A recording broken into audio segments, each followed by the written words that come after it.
And we're live.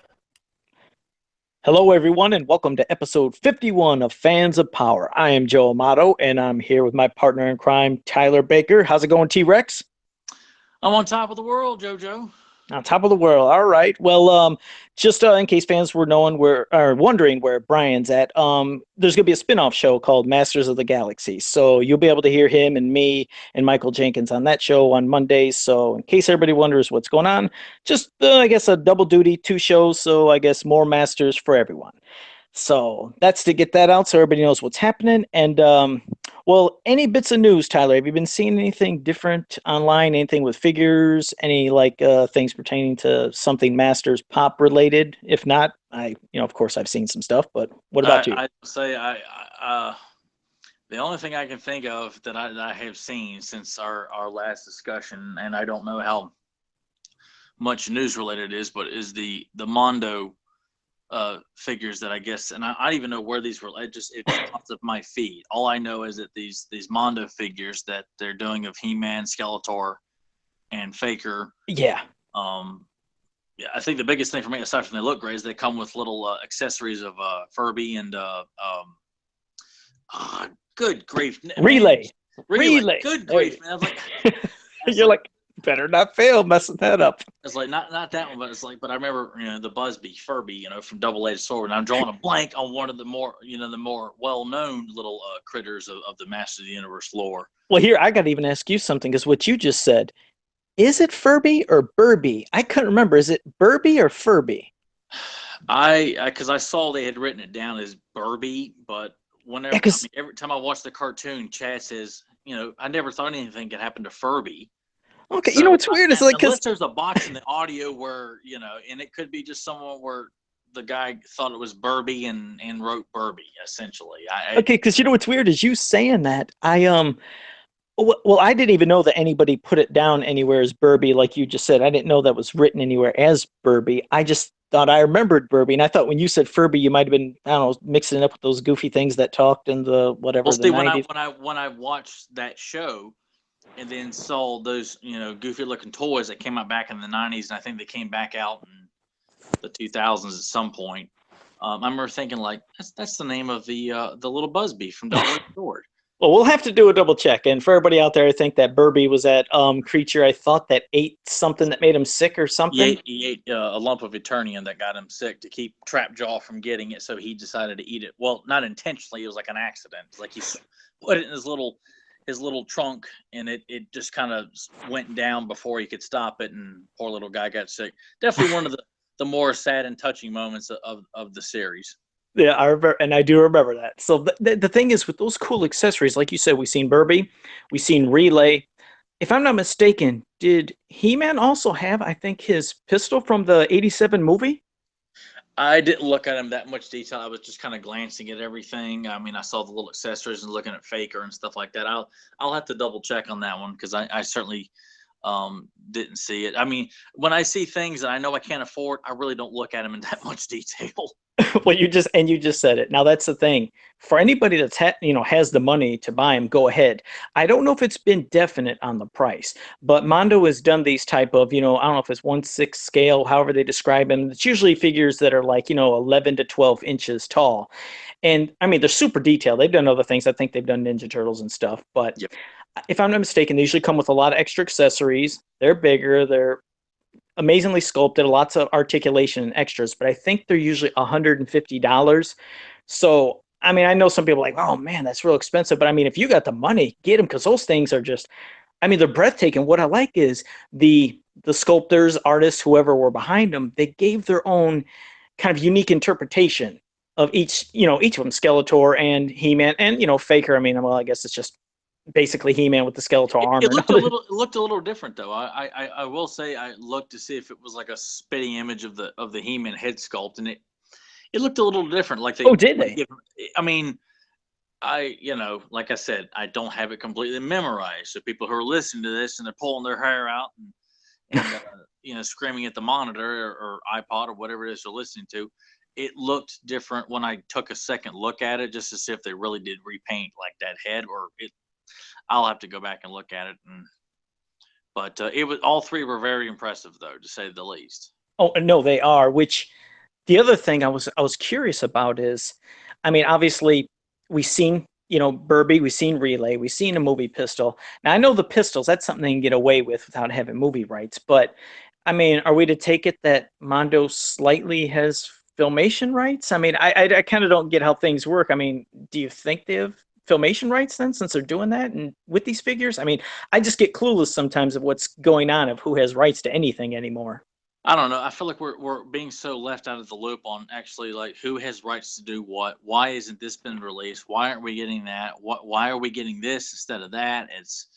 It's kind of one of those things where you kind of feel like we're, and then again too, I'm not in the loop. I don't know who he is, and it just kind of seems like when this stuff pops up, it's like, well, where did this come from? Right. I was like, don't recall hearing that this company had the license to do this, and you just kind of show up at your random comic book store or a Hot Topic, and you see He-Man items for something. Like, well, I wasn't aware of this, and they just kind of show up out of the blue. So It's true, true.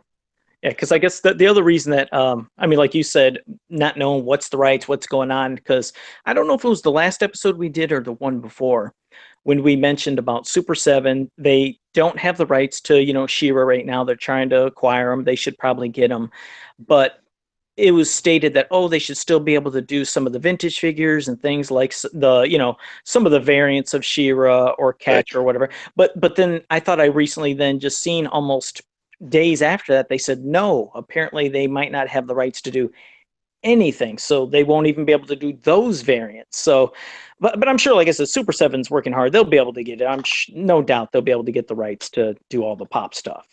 it's going to be a while for all of us. I mean, we haven't heard any more updates other than the Horseman sent some prototypes out. We don't even know who they are or anything like that. And if we're not even getting information about that, we're Masters fans, Thundercat fans, we're all in the same boat. We're all just kind of floating around in the Sea of Rakash or whatever you want to call it. They're just kind of waiting to get answers, and hopefully there'll be a messenger pigeon that's going to come by and drop a bottle into the raft with all us fans to let us know, oh hey, we've got this. Help is on the way. You have more classics, more Shira, more Thundercats. Because it seems like we're always waiting for stuff. But yeah, so that's all that, and of course, Sideshow Collectibles. They have that amazing premium format. I think it's 23-inch He-Man statue. Jesus, And, that I and mean, requires your firstborn child, for pre-order. yeah, I mean they do payments. I think they accept payments. I don't know if they've taken all the pre-orders, but I know it's going to be 399 for that bad boy. But I mean, it looks fantastic. Again, I think they had an exclusive to where their exclusive version came with maybe a battle axe that might have been a real metal battle axe, maybe, and then a sheath for the sword, possibly. But yes, those couple things. I mean, I know I don't have the money. I don't know if you do, but if you have it, you can always get that. It's just a nausea knowing there's so many great things. I don't know how collectors do it. I mean, unless they're banking on anybody that collects toys, works, at a really high paying, stock market job or, owns. I don't know. I have no idea how. I mean, it's just I don't. I mean, obviously, there's tons of people out there who've got large collections of statues from Hot Toys and various other things, and it just I guess it just especially with people who've got families and things like that. I'm like, how do they expect people to be able to shell out $400? Not just for He-Man stuff, but for other statues and kind of cars. I mean, I know, like I think Hot Toys did the '89 Batmobile. I'm like, it looks amazing. How could you afford it? Well, I guess that's the good thing, at least with Sideshow. I mean, I know they do payment plans, so yeah, you can give a little bit of blood every month or something or whatever, and you can just pay bit by bit. I don't know how their payment It's plan just works. sickening to know. It's like you know. I don't know, I'm trying to come up with like some sort of like fantasy in my head, like in the Doug cartoons, where like it could have been yours, kid. It could have been yours. And, like you got no Yeah, money in your pockets except like a moth flies out, and that's me. you know. Yeah, that's how I feel a lot of times too. When you get that bill from Annie Collector, all right, we need about $90 here for the two figures that you purchased a year ago. I'm like, dear God, man. Yeah, you definitely forget about them. But well, that's through all those things. But well, I was gonna say before we start and we get into the show, I got a pretty cool message. It was from Dan Rice. He's a listener. I brought it up in the last episode about when we were given our recommendations of our top three characters, mini comics, and filmation episodes. Well, I remember giving a shout out to him and his son Philip, and saying, like if you get a chance, watch To Save Skeletor, because I wanted him to see about Shigora and see if it was as frightening as I thought to maybe his son Philip. Well, he did end up watching with Philip and his other two kids. And Philip did find Shigoro frightening, which I think that's pretty cool. I mean, not to sound demented, like I'm glad I scared that kid, but I'm glad. Guys realize he is sitting with his dog Coffee in his lap, like an evil mastermind, like a Bond villain. I mean, he was just sitting there cackling to himself when he got that message. So just picture Joe with like a monocle, a scar, or his Jason mask or whatever, holding coffee Whatever. and just savoring that this child was scared to death by a creature from another dimension. Exactly. Well, it did. I was kind of happy that Philip was frightened, but well, at least well, beyond that, I guess Dan said then Philip felt pretty excited about hearing his name dropped, on the show, and he was kind of telling his buddies about it, and then they, I guess, I think Dan downloaded the show for Philip to have to take to school, listen on the bus or whatever, and then Dan said that he got a call from Philip's school saying that I guess apparently Philip wanted to play the podcast for his class, and Philip's principal then I guess listened to make sure it was okay, and I guess they listened to part of it, and then Philip's third grade class they listened to it, liked it, and I guess maybe they'll listen to the rest of it Monday. But it's cool to see that. I mean, well, first I want to give a shout out. I want to give a shout out to his teacher. His third grade teacher is Miss Jardine. I think it's Miss Jardina. I hope I said your name right. And his principal is Thomas Lenton, and they're from Austintown Elementary School, and that's his third grade class. And they're going to hopefully get to hear the rest of it for Monday. But that's fantastic just to see. I mean, first, it's great like that. It's sad that Masters, there is no new Masters cartoon, but this is for the people who say Masters of the Universe wouldn't work in this day and age. Oh, people wouldn't be into that. Well, just look at this shot of just them listening to it in his third grade class, into that, the teacher getting a kick out of it, the principal getting a kick out of it. That's a good feeling for Masters fans, definitely. I mean, we can only hope that they're going to, like come up with like a Masters of the Universe day at this elementary school here, and that, instead of doing like a field day, they're going to have an extravaganza inside the school gymnasium, and they're going to be playing He-Man and She-Ra cartoons, and they'll be doing reenactments of the live action film of Blade, Karg, Sorod, and Beastman chasing some little elementary school girl around the gym. Like, oh, it's gonna be fantastic, and Yeah, I guess, yeah. autograph signings and things like that, and but it's really cool to hear that this very, very smart teacher here and this very brilliant principal have allowed He-Man to enter the school through our voices here. We just really want to thank you for allowing young Philip there to play his excitement and share it with everybody. And here's hoping that if the class is good, they get to watch He-Man cartoons on Fridays. And that would be cool. That'd be a definite some good resets. I mean, recess time to have a 20 minutes just to pop in an episode and see what we enjoyed back then and have a good message. And there's never nothing wrong with that. I mean, that's the thing. You never know until you introduce it. And I've always had that. I mean, you and I've had this discussion before, and I think even my dad has told me, like he said, it's like I bet kids they would love this stuff, and because he knew I was still into He-Man, She-Ra, and Thundercats and stuff like that. And I was like, yeah, but unfortunately they're subjected to cheap looking cartoons and bad CGI animation and stuff like that, and there's just not a whole lot of kind of tough guy cartoons and tough girl cartoons. It's I mean, the stuff that's come in the years, I mean, in past years, I'm like, I just don't see the appeal here. And I don't see why the stuff that we love so much, it's stuck with us for a very long time. I can't think of any other decade of entertainment, children's entertainment, that has got the magnitude of the 80s. And He-Man and She-Ra are definitely pivotal points of that. So I don't see why other people wouldn't appreciate as much as we do. No, I mean, and I completely agree. I mean, we're trying to give back in a way. Like I said, it's sad that we have to keep it alive, but we're anytime they talk, that's what I mean. Anytime it is discussed about a cartoon, would a cartoon work, would a movie work, but it's especially a cartoon. And I don't like when, I guess, other voices speak for everybody when they say that, oh no, kids nowadays, they're jaded, they're maybe more into electronics, they wouldn't care. But then when I hear a story like that with Philip and his kid, I mean his class and all his friends, it shows there is interest. Like, would you just have faith in people? And the ones that always say the morals are stupid, I'm like, why? How is it? I mean, how can a moral be stupid? It's not like they're talking down to you. It's something nice. And every one of the cartoons back then did it, from G.I. Joe to Transformers, and I think even Thundercats. And there was always some kind of nice little moral at the end of the cartoon. What's wrong with trying to say something nice to the kids out there who are really into this and maybe worshiping and idolizing these characters?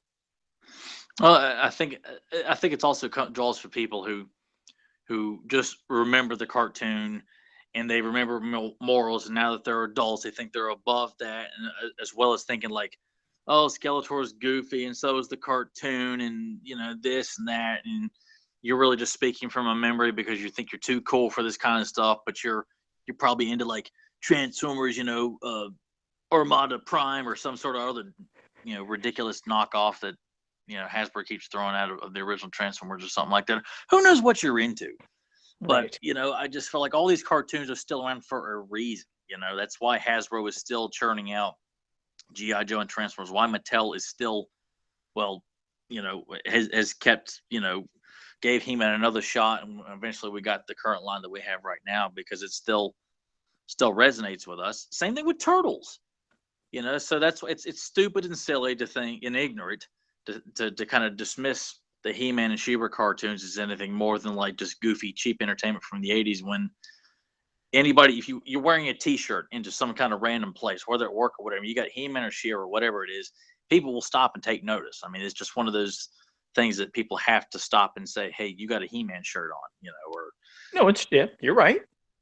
so. Here's hoping that Philip can spread the gospel, the good That's word right. of Masters of the Universe cartoons, and tell the people about how cool Too Bad is and how awesome the live action movie is, and Modulok and Buzz Oh, Off and all the cool She-Ra characters and stuff like that for the girls, and stuff like that. So we need Philip to be a good representative for us in his elementary school, and work on his teacher and getting cartoons played every now and then as like a treat or something like that.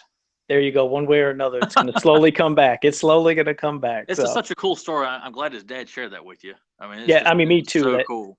I mean, that's what makes doing these podcasts so fun is when you could just reach anybody and then they give you a story like that. It's like that just gives you a great feeling. So I was really, happy to hear something like that. But all right, well, I'll tell you what, Tyler, Joe, let's move into a mini comic. Let's get into one that it's probably again another one that you don't hear much about, but I think it was pretty good. Maybe you don't, and I'll even let you go and start off with it, and that's the Flying Fists of Power. Your thoughts on that mini comic? Go ahead, and then we can just ramble back and forth about it. overall, a fairly dismissive comic. Okay. I didn't like the artwork. I mean, the it's drawn by Jim Mitchell, who did the Eye of the Storm, and I forget. I think he did another one too. Oh, he did a Menace of Multibot, I believe.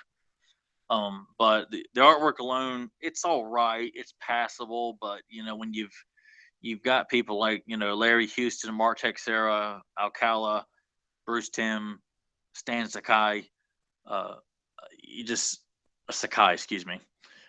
You just kind of feel like you expect a certain level of quality, and of course, this is not as bad as other ones that we're not going to mention today. There's But some other hot. You're right. There's some other hot messes. I mean, I guess I would say when you're talking about the art, I and I'm think big on art. That's what to me, you will get my attention with beautiful artwork, and I could pass a bad story for the most part if it's a really really bad story, something that's being released by DC or something like that.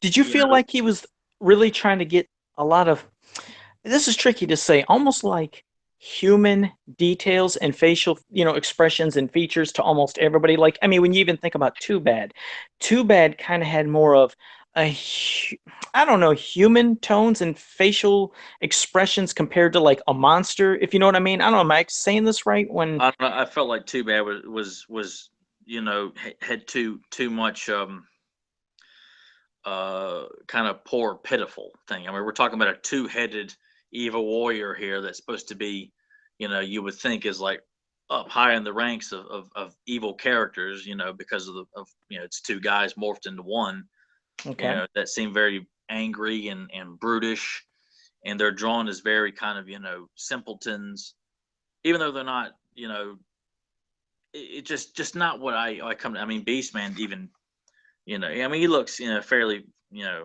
close to the Filmation cartoon, but Too Bad is not drawn with any kind of menace that I'd expect. I mean, Skeletor's face looks kind of ghoulish, but I like it. I'm glad it you looks said kind that. of. I don't know. I feel like it's kind of a sloppy, kind of, easy route of trying to draw Skeletor. Well, that's the thing about me. I really appreciate his Skeletor. It is different. It feels like it's not just the typical skull face that we've seen so many times and interpreted in different ways.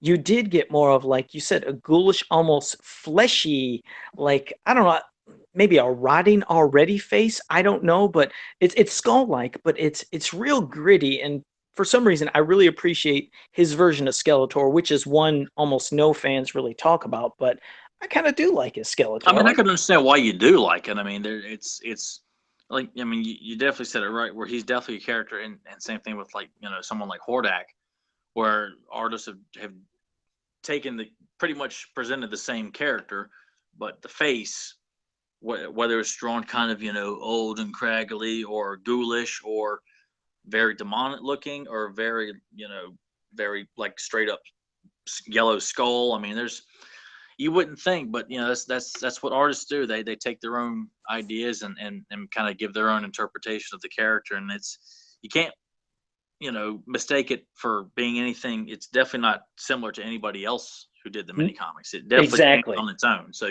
that deserves merits. Definitely. So, well, while the art, like you said, might be iffy for some, different for others. Now, the story, you said, it's kind of not maybe the most memorable, but are there any highlights or things that you remembered in this that maybe could be pointed out, or just what did you think of the story in general? It just kind of feels like, one of those things where, we have this variant Flying Fist He-Man. We need to incorporate story. We need to come up with a mini comic to kind of help sell this toy. And I feel like the whole Flying Fist thing, it feels like it doesn't make sense to give, they have the Thunder Punch gimmick in the Thunder Punch mini comic where He-Man's kind of given this extra strength with this kind of booster pack, but then all of a sudden he's given Flying Fist the power to give him extra strength, when really the Flying Fist is the weapon. The weapon is the Flying Fist with the spinning spheres that spin and the shield that spins.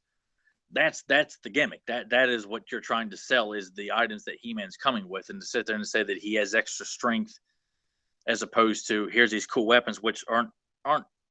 I feel like they never did draw the Flying Fist with any kind of. It just looks like a little toy, like those toys we had as kids that had like these a ball on each end, and you would spin it and they would smack each other. Yeah, yeah. Not a paddle ball, but it just looks like a cheap little toy. It doesn't look like, when you see the action figure, this cool hammered fist. I think they call it that in the commercial, but it just the weapon doesn't look intimidating at all.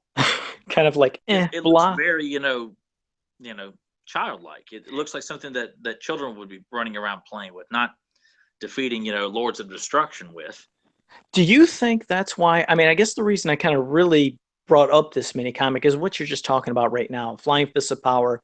And when he uses his Flying Fists of Power, he's using his weapons. And I'm like, okay, the Flying Fists are his Flying Fists. I remember I used to always take the weapons off, move that figure side to side to have his fist going, moving quick. So it felt like they were more showing the gimmicks of the weapons, which that's why, was it Curse of Terror Island? What is the mini comic that was the lost mini comic? That Yeah. It's or Escape from Terror Island, Return to Terror Island. Okay, whatever that Terror Island was. In that one, when didn't he use his Flying Return Fist to gimmick? Terror Island. That's it. Oh, okay. Weren't his Flying Fists drawn as flying fists in that? No, in fact, they're drawn even smaller than their. It looks like a small, almost like dagger size. You know, What am I thinking of? What did I see in one of these mini comics where he showed his flying fist power and he was really using his fists? He was just like you seen his fists moving quick, but no weapons. Or am I just completely like I freaking remember there out? was a panel in one of the books where you see it's like a nice kind of panel of He-Man's arms moving and multiple, but I think he's using the power sword like to block stuff. I don't think he's Is he? using it to or using the flying fist. And I know there's an image of He-Man doing that in one of the books, and All right, I gotta I find can't it. give it right off, but All right, I'm gonna have to find that one because it I just when thought you that. see the Terror Claws gimmick used in its mini comic, it's done a lot more prominent as opposed to the flying fist. I mean, a book that's based on the actual gimmick itself, it just feels like it just kind of fell flat. It's almost like a fart in the wind.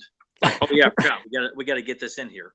Yeah, because I almost feel like that's why maybe they axed the other one. The Lost mini comic was for this one because they at least showed more of his weapons. I don't know, but the story, the reason I find it interesting is it shows again how there's always some different type of origin or however the writer, you always wondered how much free range or the writers had when doing these mini comics because they're always so different because it starts off, it's He-Man and the Sorceress sitting by a fire, not in Castle Grayskull, Yeah, but in the palace. So I'm like, wait, what? In the palace?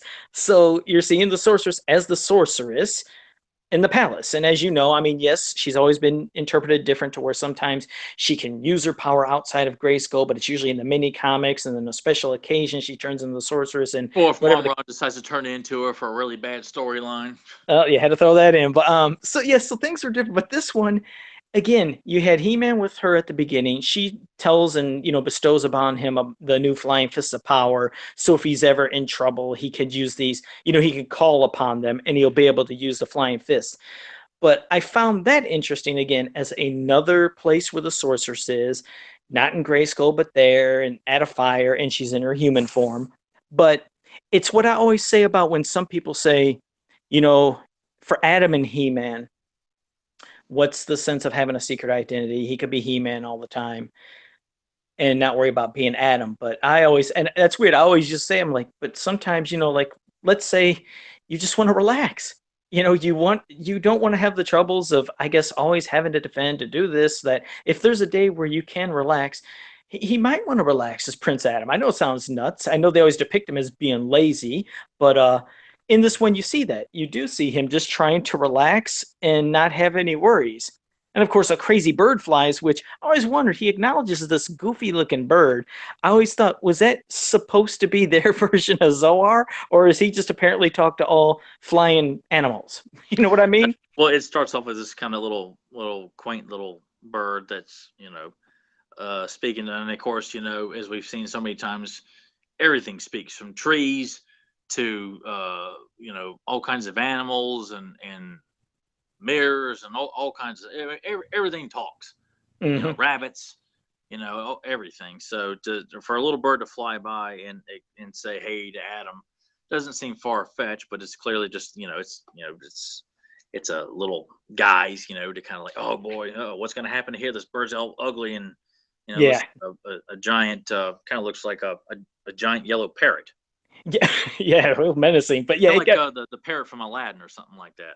yeah, only bigger and then getting more grotesque or whatever. Yeah, But that was the plot, I guess, because Skeletor, is wanting to get into Castle Grayskull, and he needs a key, but he figured the key would be abducting Prince Adam, and that will draw out He-Man. So it's like, oh, here we go. We know we've kind of seen this storyline or tried to see this storyline before.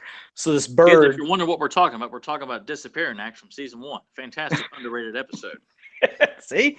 So yeah, so this bird then appears, grabs him, and of course here's Beastman then, and Too Bad, and Skeletor, I think, put some manacles or something to like hold Prince Adam to where he can't, get freed.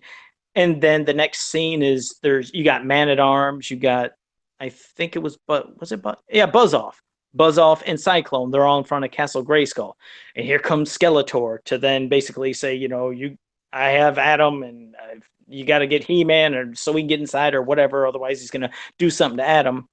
But when all this is happening back and forth and the nonsense and whatever, Skeletor eventually takes his focus away from Prince Adam and is trying to open the jaw bridge and use his magic or whatever. And eventually, Adam, when he has to get away to become He-Man. This is where I found something different. It seemed like it was almost written that yes, I know Man at Arms he has to play clueless too about knowing the secret identity of Adam to He-Man. He can't let that be out. But I actually think the writer wrote it as if Man at Arms didn't know Adam and He-Man were one and the same. I don't know if you got that out of it, but if you look back at it, it's just the way they were all addressing each other back and forth, how it was written, how Man at Arms is there. Something was strange, but even when he comments to He-Man saying, what happened to Adam, I actually looked at it like not him doing that as a clueless thing, but as seriously. Do you think Well, that this writer wrote it to where he figured nobody knew it? he probably wasn't given a whole lot of directives since he is doing a story just for the action figures, and probably was given some directives and things like that. But he probably was not too aware because the Man at Arms knowing who He-Man is pretty much the storyline from the cartoon, and he may not have seen the cartoon, watched it, or drew any kind of inspiration from it. Um, and let's see, I'm just gonna say that I guess this really comes up to the writer Tim Kilpin, but it's and it could be where he's just like like you would see in the cartoon, Man at Arms has to sit there and say publicly, I'm sure Adam is safe. Wouldn't you say He-Man, or saying something for the benefit of people who don't know what's going on, like Cyclone is standing there looking on concerned, so you just kind of have to acknowledge it because you don't want to sit there and say, he's fine, Cyclone, don't worry about it. Right, right. Not crying or something like that. It has to kind of play up the I guess the kayfabe, if we want to pull out a wrestling term there. He's kayfabing, what's going on with He-Man and Adam there. All right, because that's something. Sure, I was wondering too, but I don't know. You get different kind of feelings sometimes when you read something, and I actually was under the impression the writer might have been clueless. Yeah. Because it just was strange. Like, oh, you're just throwing Man at Arms there with the other two. Like, I mean, Man at Arms is always supposed to be the wise one, and he's supposed to be intuitive about stuff, and he's maybe not gonna. He might have been back at the palace, but just to see him there with the other guys, I felt like they just wrote them all together. But I mean, like I said, that's just my interpretation of it. But another thing is, yeah, they had to get out the flying fist gimmick. So when when Adam transforms into He-Man, they of course did one of those classic other things that drove a lot of people crazy. When he said, "By the power of Grayskull," he said, "I am He-Man," instead of "I have the power." But well, I guess it happens. And then he calls upon the flying fists to break them manacles or something. I guess he couldn't just do it as regular He-Man. Which it's not written the way you think it would be. I mean, it's like I said, it's an extra boost of strength, not the ability to, which you think naturally He-Man could spin his fist in every direction, almost like a tornado. Well, he doesn't, like in the Filmation cartoon, where if he wants to make a tornado, he can, which means his fists are flying in every direction essentially. So you kind of feel like I've always felt to this day that the flying fist is the weapons, the hammered fist, the flying fist with the three spheres that spin so he can smack people around, stuff like that. Did you? Oh, okay. Yeah, never the idea that He-Man could spin his fists in every direction to be a lot faster. I feel like if he was going to do that, he could do it on his own, not because of this extra power boost the Sorceress kind of presents to him just whenever he calls upon it. I like that. I mean, I like how everybody can have their different interpretation. Because for me, I could not stand his weapons as a kid. That's just strange you mention it.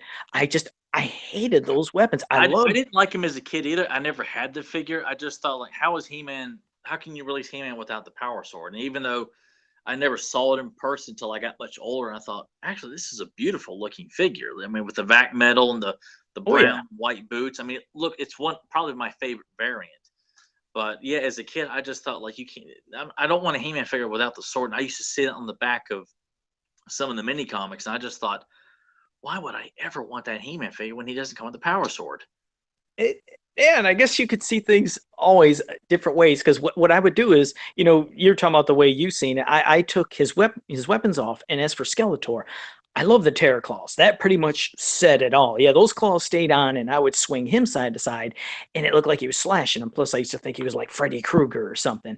So when He-Man would fight him, it's like, okay, the weapons or gloves are off, if you will, he would just take those weapons off and I would move him side to side so his fist could go like punching into Skeletor quick. So I literally took the flying fist as his fist. That's how it was for me as for that character. How wrong you are, Joe. How wrong I am. So now fans are going to have to write in and say, okay, is Tyler right with the flying fist being the weapons or a flying fist being fists? And there is no right or wrong, but for me, I had to just have be as raw fists just punching Skeletor. Well, that's what's fun about this. Everyone, you know, and that's why you get so put out with people who want to go out of their way to tell you, no, your way of thinking is wrong because according to what I have to say and according to the rumors I started, this is how it's supposed to be. You Yeah, know, it's and that's what's fun about all this stuff. It's you know, people get so bent out of shape because oh, they messed up on this and they goofed with that. I'm like, you know what? They've been doing it since the very beginning. This line has never had a definitive canon from beginning to end. It is constantly evolving and changing, going back to this and then going back to that, and then you know they cut this out and they put it back in. It's just one of those things where like you know what, pick and choose what you want and don't worry about you know if some guy doesn't like it that way, then that's fine because you see it a certain way. It's just I think it's so much fun that way to really you know pick and choose how you want to see the mythology. You sure. know that's why I think a new movie would really upset so many people because everybody has it. Well, it's the same thing with any superhero movie. You know, in any other comic book, everyone has their idea of what the character should be from Spider-Man, Batman, Superman, Flash, Green Lantern, Wolverine, whatever.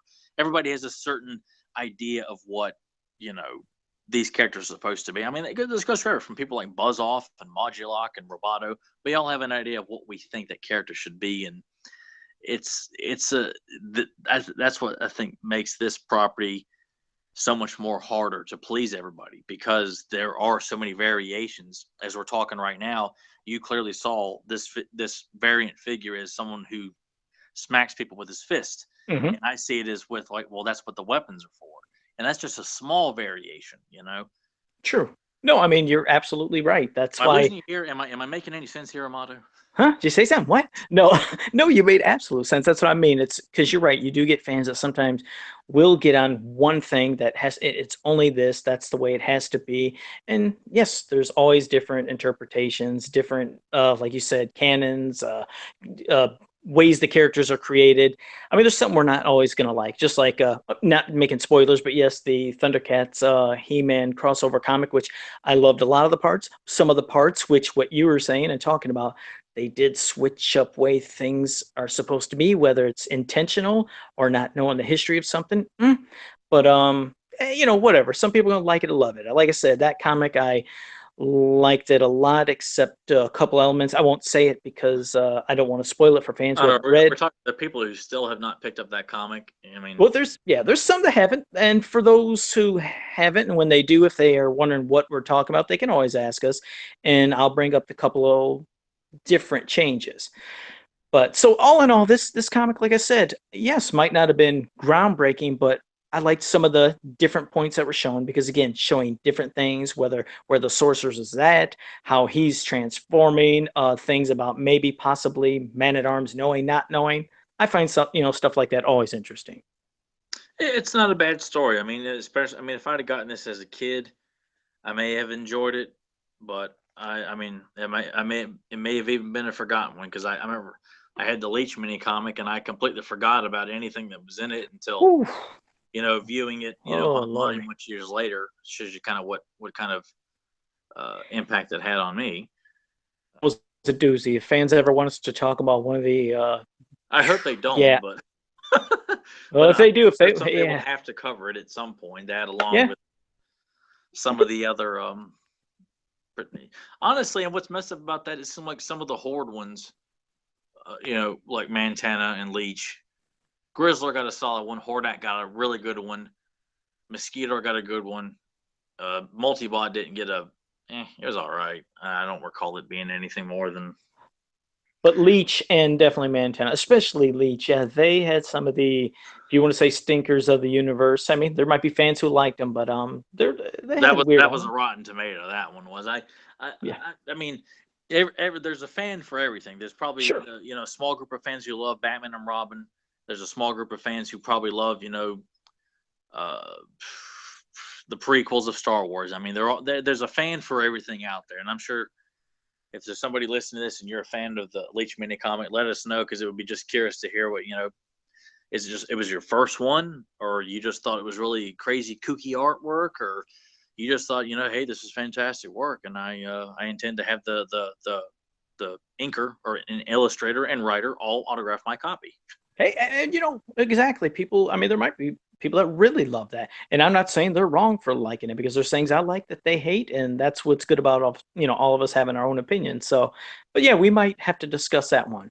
But now that you're talking about how you were saying so many different interpretations, that there's never been one kind of definitive canon, how about we talk about, let our character profile this week be about the goddess slash the sorceress, however you want to interpret. Which one do you remember seeing first? Because I know you did rent those videos a lot, or the Filmation cartoons. Was the sorceress from the cartoon the one you seen first? Do you remember the sorceress as looking like, well, as we know, goddess Tila, whatever, headdress, whatever? The first two He-Man figures I got did not come with the, as far as I can remember, the Alcala mini comic. So it was whatever was part of the reissues, which the reissue figures came with a varied assortment of the kind of more current uh, comics. But I can't remember which ones they came with. But my first and only interpretation of the character was the Filmation, and then followed by the movie version of the Sorceress.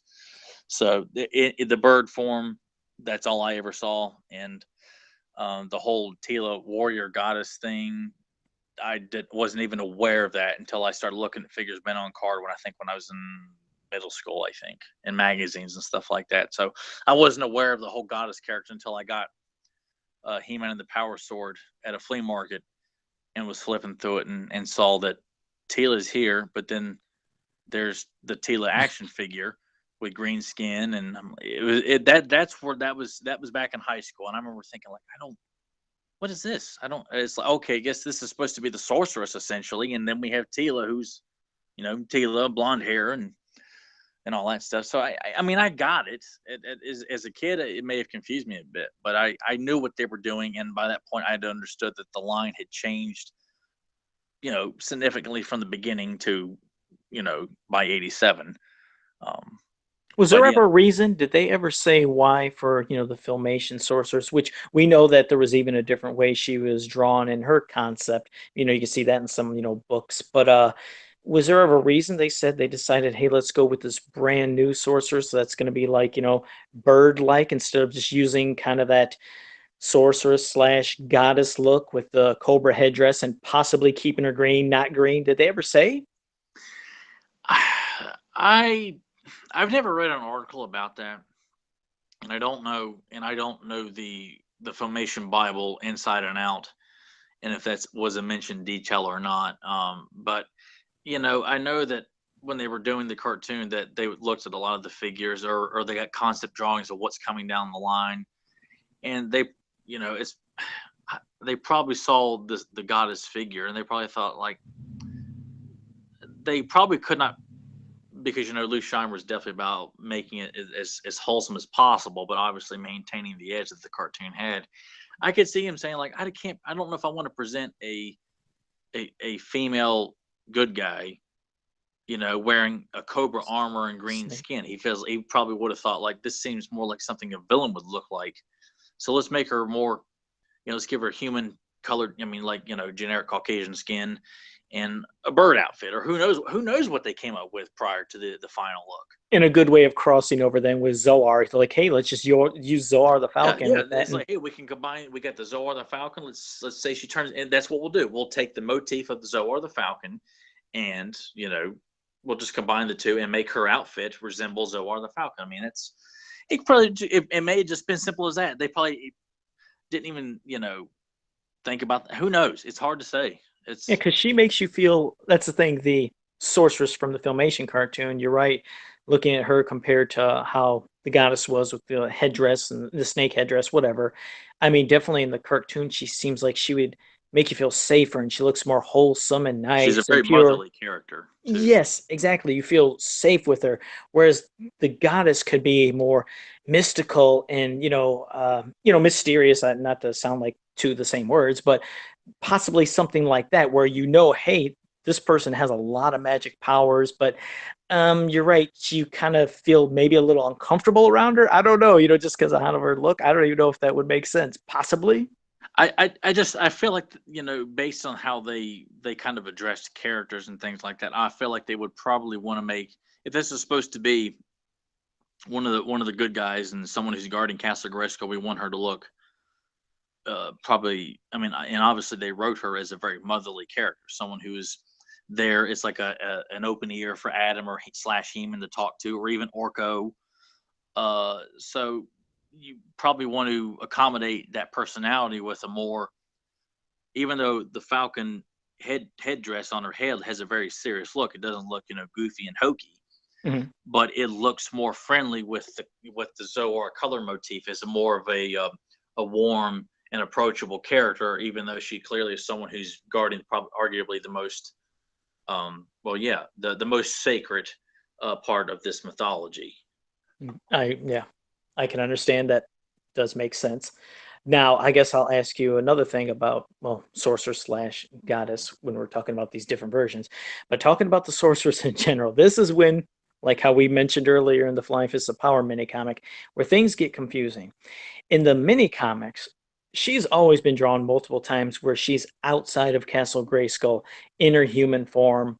And that was not just after the Three Towers rose, because I know they wrote one of the stories where they explain how she can be in her human form outside of Grayskull because of the rising of the Three But Towers. But it's just as like passive, like things have changed since then. It's just kind of one of those things. Like I just felt like because particularly that mini comic, the Sorcerer's figure it came with that mini comic, and that mini comic needs to feature Scareglow, Ninjor, King Randor, Faker, Clampchamp, and the Sorceress. Was that six characters? Have all got to be featured in this mini comic. We're gonna have to quickly just kind of break this kind of you know rule and just say, well, and you believe it because when these three towers rise out of the ground for the story, you kind of feel like you could buy that.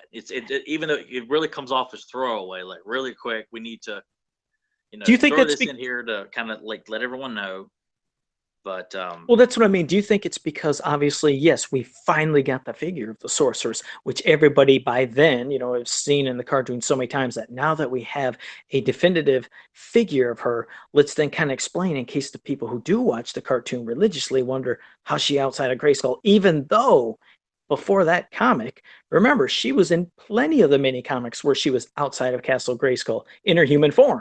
But always with some different color where she was either all pink and white or just white. It seemed like they had her outside of there, but that was before the rise of the Three Towers with that mini comic. yeah, and I mean the Filmation cartoon, it happened a couple of times. Mystery Man Faces it happens to, and it's not even really acknowledged. But it's just one of those things. It's nothing more than an error in the story, and that is it. It's not like someone was deciding, and who knows, maybe somebody got irritated with their boss while they're writing the mini comic or a Filmation episode. You know what? Screw you. Or forget you. Excuse me. And decided, I'm going to write it like this way just because I can, or it's just nothing more than just a goof, and Okay, that's because all it is. you do hear it debated a lot. I mean, a lot Yeah, of and I people. feel like you guys are just debating something that's simply just an error. That's all it is. It's like a bad edit or a goof in the film or something that was cut due to time and the the film or the story doesn't make sense because we don't have enough room for that panel. Cut it, and then you got this kind of continuity gap. People are left thinking, how dare they screw this up? Well, it's because of this. I'm like, you know what? Sometimes it's just an error, just a goof. Do you like that idea of her being possibly powerless or not being able to turn into the sorceress outside of Grayskull, only being powerful inside of Grayskull or in her human form? Do you like that idea? I like it because it feels like it adds an extra sense of danger because it feels like you can't. It makes the story. It makes from a writer's standpoint, you got to be creative and how that the danger. If she can't leave, I mean, obviously, like the Temple of the Sun or the Temple of shoot, Temple of Darkness, which essentially kind of based similar on each other, where Zora the Falcon is captured, which means Grayskull was kind of left unattended, which if people knew what they had, they could attack it and stuff like that. But to me, it's no different than having He-Man have a secret identity. It adds more depth to that character. It gives him a weakness, like that gives the Sorceress like her big weakness as a character. If she's gone, she can't protect Grayskull. If she's and that what she can only maintain her human form, and so it just adds, I think, a little extra flavor to the character. Knowing that from a character standpoint, she can never visit her daughter. Well, I mean, she does in Teela's Quest, which is arguably one. I mean, it's one of the best episodes of the series. That right there, also written by Paul Dini, breaks continuity, but it's such a good story, you buy into it. It's just one of those things that you get to see it one time, where she, well, two times, speak to her daughter, and essentially the rest of us as fans buy the fact that she can't transform outside of Grayskull.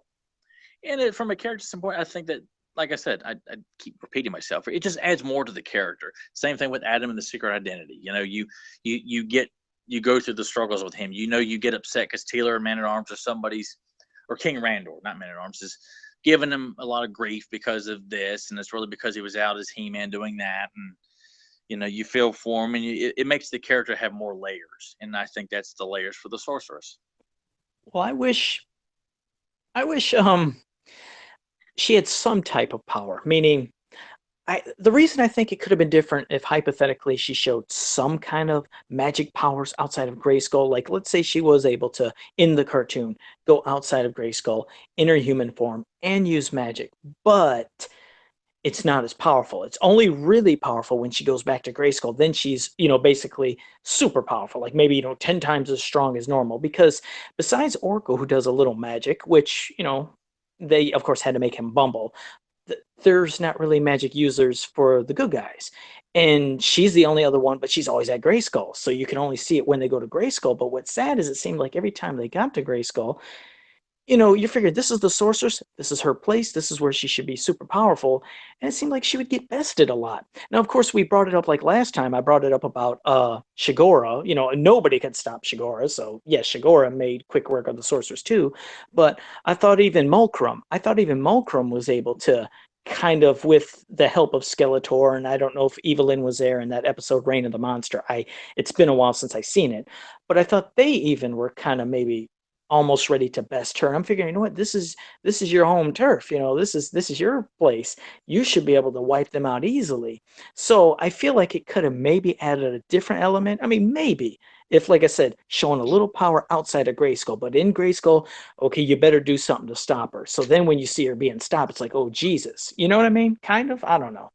Well, even that, and like I said, the writers have their own ideas, and things are changing constantly. I mean, like, you think of the taking of Castle Grayskull, where Skeletor actually takes the castle for himself and transports it to another dimension, and he's got the Sorceress captured inside Grayskull. Right.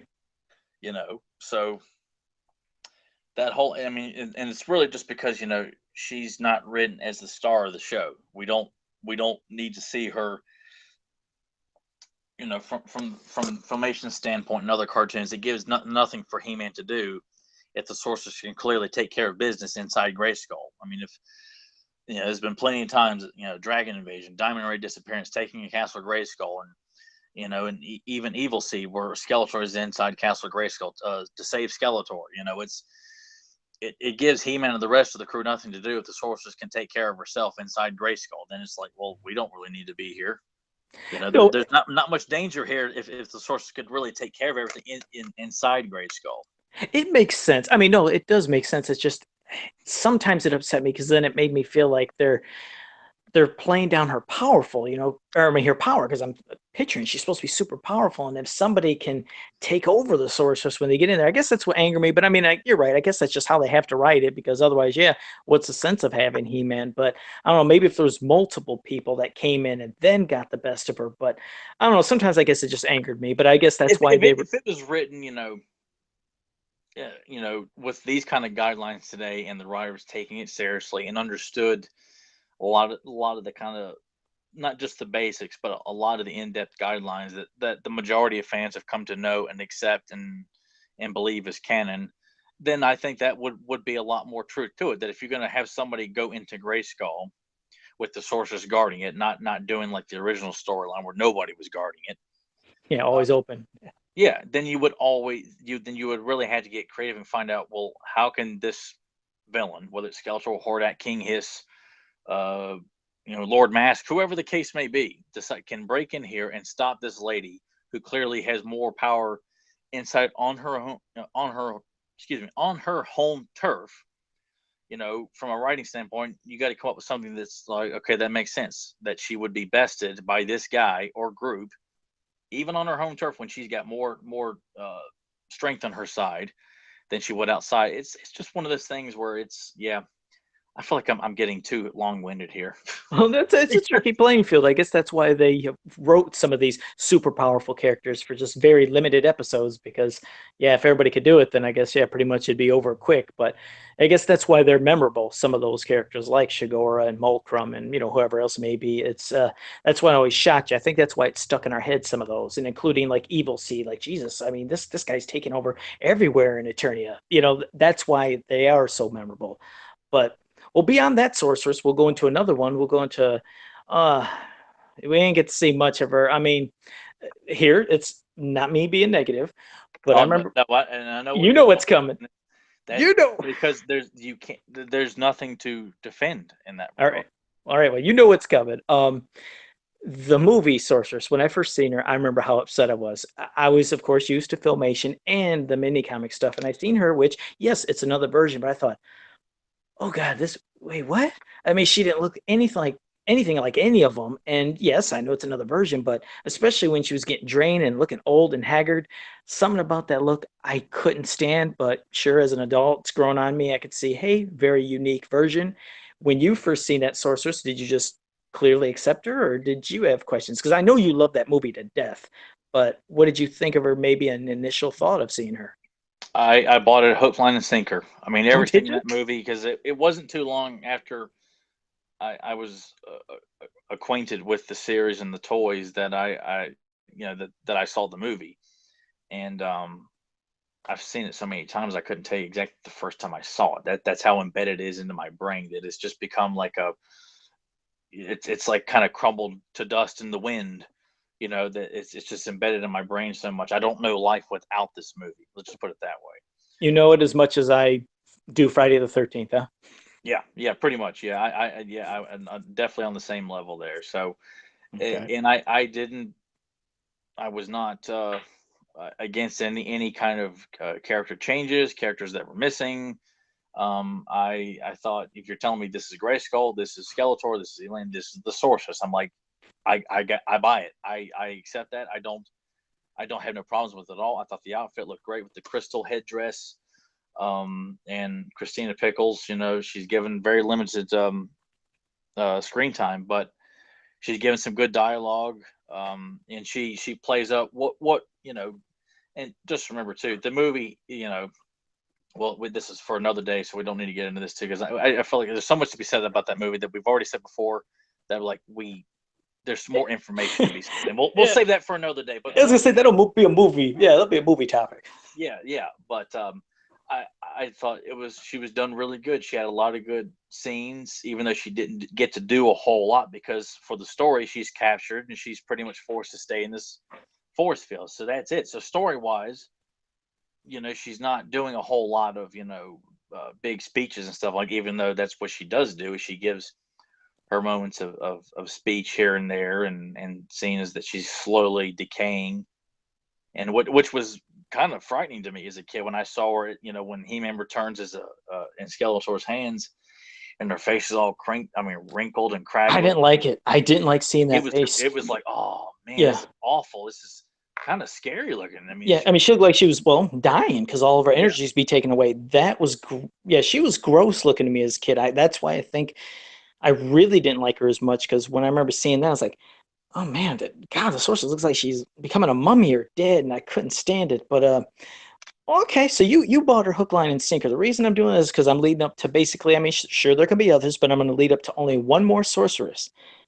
When MYP came out, what did you think of that sorceress with her Egyptian theme type look? What did you think? Did you buy that too, or did you have issues? initially I didn't mind it. it was more about how the character was written and portrayed. That's when I really just turned on the character. I felt like this they don't get this character. And What was wrong about it, do you think? Or in your mind, or your opinion, what was wrong about how she was written and portrayed? she was a very bitter character. Like you never felt like, or she just had no. They never You wrote her to have any kind of emotional content in the show. I mean, the one episode I think it's called "Ties That Bind," where that's the episode, at least for this series, they're linking her to being the mother of Tila. didn't. And I thought it was going to be a bad episode when before I even saw it. And sure enough, it was one of the most forgettable episodes of the series, just because it's like this is I don't like neither one of these characters to begin with because of how they're written. And So almost going back to what we were saying earlier with the Filmation Sorceress feeling like motherly like, warm and soft and safe. This one you got a cold feeling from her, or very, very, very. She's either just kind of giving you the exposition, or she is someone that's like, I don't have time to be motherly. I don't have time for. Yeah, it just feels like judging strictly on what this show was supposed to be here. We all think of the Sorceress as this very lovable and likable character. And if you like your female heroes like that, there was not a whole lot of personality, even though the character doesn't do a whole lot in the show. She just there was nothing memorable about her at all. It's just I can't think of a single time where I felt like, you know what, that was actually a pretty good moment. Not once. what about her powers? Do you feel like they kind of, at least when she was there and protecting Grayskull, did they ever do her right in your opinion, or no? Or No, I never saw her as anything more than she's a very kind of poor interpretation of the character, because they never really did a whole lot, devoted to her. And I mean, not that Filmation, she was in so many episodes, but she was either captured or, telling He-Man, look, something's coming, you need to get here and stop it, kind of thing. In which she did some of that in NYP. She just, and it's not the whole thing of like, oh well, you're just nostalgia, or you're older now, so you're just clinging to what was when you were young. I was like, no, it's not. That's not the case. old I man could, Baker? It's old man Baker throwing the rocks at the kids coming at his house, like, you get off my lawn. well, just know I'm the youngest between me and Joe here. I'm a lot young. I mean, not a whole lot younger. I'm What you what? trying to say? Well, I'm just saying that the old man mentality is from the youngest guy, talking here. And Yep. I just felt like, because I could do a whole another podcast with you talking about episodes I was not too much of a fan of that I love as an adult now. And so it's not that. I just, because NYP got a lot of good things right, but they also screwed up a lot of things. But the Sorcerers, it wasn't like a something where I felt like, oh man, they really screwed up on this one, like they did with King Grayskull, that whole idea. Did you But dig her design out at all, a little bit? Or it was all right. It just felt like they're just trying to do something different and new for the yeah, show, and I took it nothing more than that. I'm like, it's not a sin. It's not something that offends me or bothers I me. liked it. I mean, I liked her It, design. It it was was it different. was Yeah, fine. It didn't bother me. It's more about how she was written. I'm like, man, this character sucks. yeah.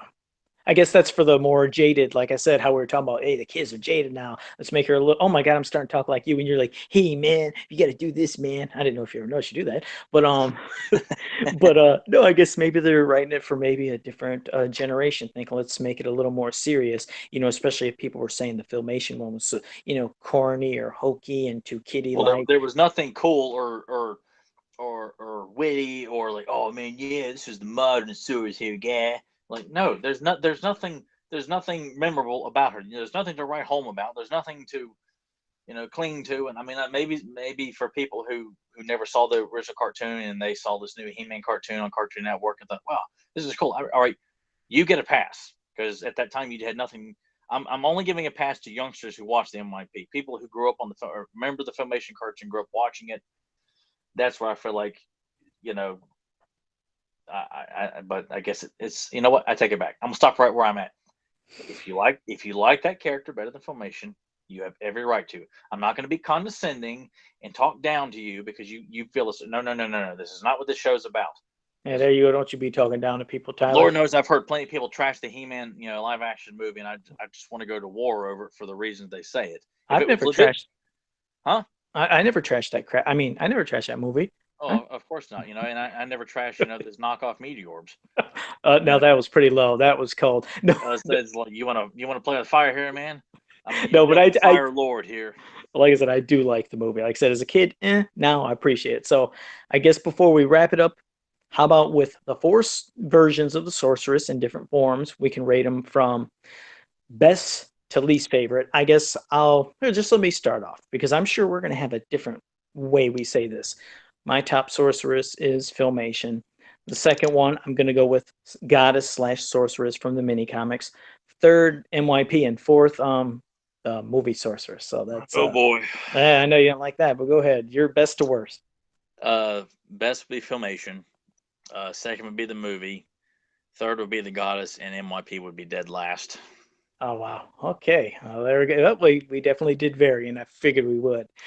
So, well, that was it. That was a good episode. So, But it just goes to show that Linda Garrett's portrayal as the sorceress, in the cartoon was very memorable and just extremely likable. I mean, even if she's, oh, something's been released by the Horn of Evil, it's broken into Grayskull and taken her, and she's overpowered by some sort of, mystic werewolf or some sort of, whatever the case may be. who would You, have thought that the person who protects Grayskull would become the damsel in distress, the most powerful person on Eternia next to He-Man? You would think good wise. She's the damsel in distress. That don't make any sense. That's not no, right. no, but you know what? The character's so likable, and Linda Gary makes her likable, She unlike does. Tila. Evelyn is more likable, and she's a villain. Love Uh, Evil Lynn. Yep, you got your issues with Teal. We'll have to like do a I don't know a Doctor Phil episode where we wonder what is your issue with Teal, and the fans will have to write in with the questions or something saying if you mentioned Tyler. we did get Dr. Phil to come on the show, like, Tyler, what is your problem with Tila, Captain of the Guard? Now, Yeah, just you got some bad issues. So, well, all right, man. Well, how about we wrap this up? So you go ahead. You give your closing remarks and any of the episodes you want to recommend. You go on ahead. let's see. Since we're doing Sorcerer's discussion here, I'm going to go with Tila's Quest, which you know for kids listening or anybody who's never seen the episode, it's probably the best Sorceress episode. Even though she's not in it a whole lot, there's a really good moment with her and Teal at the end of the episode. It's a good little one of the few good, genuinely good, well written emotional moments of the series, and it's probably the best Tila episode too. I will say that she's written um, very well, even though she is the damsel in distress by the end of the episode, because we got to get He-Man into action here. It's a very probably the best time that Tila's ever been written from beginning to end. Okay. And same thing with the Sorceress there. So that's my uh, recommendation for He-Man, and then for Thundercats.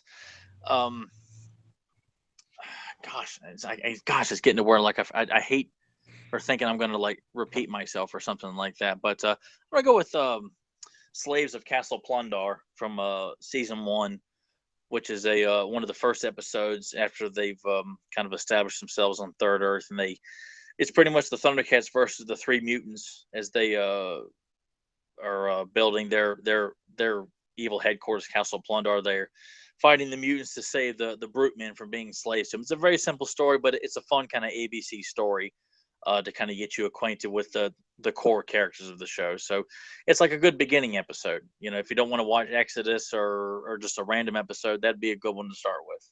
Okay. Yeah, and I guess if well, fans would have to get them on DVD. Otherwise, you have to pay to see those on YouTube. Correct?